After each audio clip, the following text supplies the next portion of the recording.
In a shocking turn of events, Isaiah Thomas agreed to a one-year $2 million deal with the Nuggets on a veteran minimum. Being counted out his whole career, disrespected, and slept on by many teams, Thomas will be playing for 6 different teams heading into his 8th NBA season. This was supposed to be his opportunity to cash out on a max contract. However, things quickly went south. How's it going, guys? My name is Wilson. The 5'9" point guard will be playing for 3 different teams in less than a year span. At this time last season, many considered Thomas as the long-term starting point guard for the competitive Celtics. Viewed as the best player for the #1 seed in the East in 2017, Thomas offensively looked like a superstar, averaged an incredible 29 points, good for third most the entire season, even finished 5th in MVP voting. It seemed like everything was going perfect for IT, but unfortunately, Thomas aggravated his hip in a regular season game against Minnesota 2 months before the semifinals.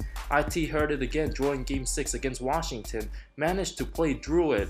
Perhaps the turning point of his career in Game 2 against the Cavs, Thomas ran right into Kevin Love's screen, his last moment on the court playing with the Celtics. That bump caused plenty of swelling in his hip. Doctors fear for potential long-term effects. In late August 2017, a disgruntled Kyrie Irving demanded a trade from the Cavs, so GM Danny Ainge seized the opportunity to get rid of the questionable Thomas regarding his health, upgrade his point guard lineup, gave away Brooklyn's first-round pick in Colin Sexton, and of course you know who won that trade. Things got so bad for Thomas in Cleveland. After returning from injury on January 2nd, LeBron desperately needed another scorer to take some of the heavy workload off him. Thomas played his first game with the Cavs against Portland, came off the bench, showed glimpses of his former self, hitting jumpers and finishing at the rim, scored 17 points. LeBron was ecstatic for IT's return, played plenty of 2K, mixing and matching lineup changes to see how good the two can be.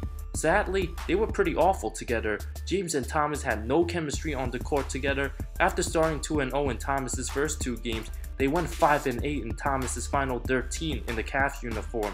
The team was old, slow, banged up, lacked defensive motor, a nightmare for Thomas, who in 15 games never scored 29 or more, scored fewer than 10 points as many times as he scored over 20, shot an awful 36% from the field, 25% from 3. The Cavs did not hesitate getting rid of IT, where he got plenty of the blame, where it wasn't really all his fault, traded him to the Lakers for Larry Nance and Jordan Clarkson. Disrespectfully, before Thomas got a chance to post a thank you letter to Cavs fans, the team announced on the website that newly acquired George Hill would be wearing number 3, the same number IT wore. Thomas's short time with purple and gold didn't improve, played 17 games with the Lakers, only started 1, put up nearly 16 points, 2 rebounds, 5 assists, had 6 20-plus point games, last played on March 22nd to undergo a procedure to clean up his hip.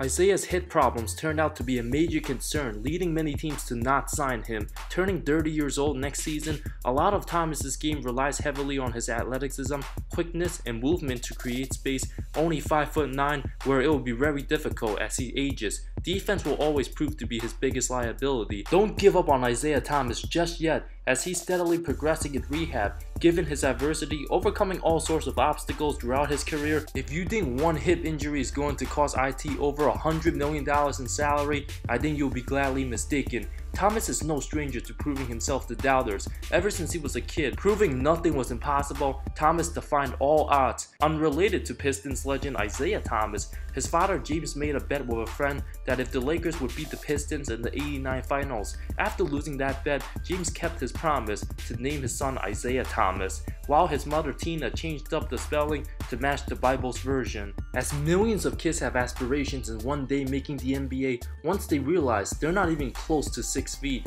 they have no shot whatsoever. Unlike any other average height guy, Isaiah is special, always considered shorter than everybody else. His father and grandfather were only 5'6". Thomas was always the shortest one on the basketball court, but have dominated grown men since the age of 13, thinking he would have a shot at playing professionally if he grew to 6 feet.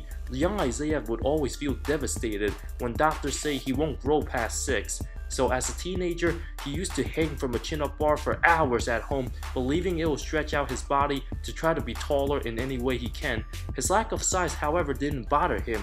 On a mission to become the best basketball player in history at under 6 foot, Thomas earned a scholarship to the University of Washington, proved doubters wrong once again, was a stud, spending hours upon hours at the gym, wore number 2 in respect of Huskies legend Nate Robinson, named Pac-12 Freshman of the Year, spent 3 seasons in college, averaging 16.5 points, selected as the very last pick of the 2011 draft, was named Rookie of the Month twice for February and March, became the shortest player ever in NBA history to record a triple-double. After Phoenix gave him a 4-year $27 million contract, being traded to Boston, Thomas's confidence was at an all-time high, had visions of being an all-star, done that, being in the MVP conversations, done that, and leading the team to the playoffs, done that, fighting through difficult times and tragedy. Thomas's sister passed away in a car accident on April 15, 2017. The day before Game 1 against the Bulls in the first round, Thomas held his head high, continued to play. A couple weeks later, on his sister's birthday, Isaiah's Celtics were matched up against the Washington Wizards for Game 2. Thomas dedicated the game to her, paying homage for what would have been her 23rd birthday, had the best game of his career, pouring in an incredible 29 points in the fourth quarter and overtime, leading Boston to a 129-119 win, finishing the game with 53 points. As difficult as the situation IT was dealing with, quitting was never an option. Performing at the highest level, it was one of the most epic performances in NBA history, a moment IT and Celtic fans will never forget.